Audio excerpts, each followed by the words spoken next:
দেশের আর্থিক খাতে বেসরকারি বিনিয়োগ ও উদ্ভাবনী সেবার অন্যতম বড় চালিকা শক্তি আইপিডিসি ফাইন্যান্স লিমিটেড। ১৯৮১ সালে যাত্রা শুরু করা প্রতিষ্ঠানটি সময়ের সাথে তাল মিলিয়ে এখন হয়ে উঠেছে নন ব্যাংকিং ফাইন্যান্সিয়াল ইনস্টিটিউশনের এক অনন্য উদাহরণ। ২০২৫ সালের প্রথমার্ধে আইপিডিসি ফাইন্যান্সের ঋণ বিতরণের রেকর্ড পরিমাণ প্রবৃদ্ধি দেখা গেছে।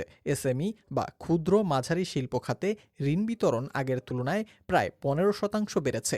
পাশাপাশি নারী উদ্যোক্তাদের জন্য সহজ শর্তে ঋণ প্রদানে প্রতিষ্ঠানটি উল্লেখযোগ্য অগ্রগতি অর্জন করেছে। প্রতিষ্ঠানটির ডিজিটাল প্ল্যাটফর্ম আইপিডিসি ডানা ইতোমধ্যেই গ্রাহকদের মধ্যে জনপ্রিয়তা অর্জন করেছে।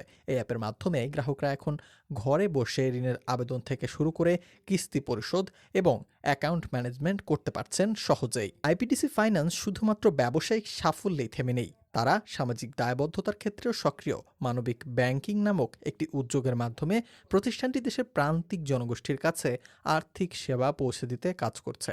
প্রতিষ্ঠানটির ব্যবস্থাপনা পরিচালক ও সিইও বলেন, আমরা এমন একটি আর্থিক ব্যবস্থা গড়ে তুলতে চাই যা সবাইকে অন্তর্ভুক্ত করে। প্রযুক্তি ও মানবিক মূল্যবোধের সমন্বয়ে আমরা এগিয়ে যেতে চাই। ২০২৬ সালের মধ্যে প্রতিষ্ঠানটি বাংলাদেশের প্রত্যন্ত অঞ্চলে আরও শাখা সম্প্রসারণের পরিকল্পনা নিয়েছে। বিশেষ করে নারী ও তরুণ উদ্যোক্তাদের জন্য নতুন আর্থিক পণ্য চালুর লক্ষ্যে কাজ করছে তারা। প্রতিষ্ঠানটির লক্ষ্য সবার জন্য আর্থিক অন্তর্ভুক্তি নিশ্চিত করা। শুধুমাত্র আর্থিক সেবাই নয়, শিক্ষা, স্বাস্থ্য এবং পরিবেশগত উন্নয়নেও প্রতিষ্ঠানটি সক্রিয় ভূমিকা রাখছে। বিভিন্ন সিএসআর প্রকল্পের মাধ্যমে সামাজিক উন্নয়নে অবদান রেখে চলেছে আইপিডিসি ফাইন্যান্স।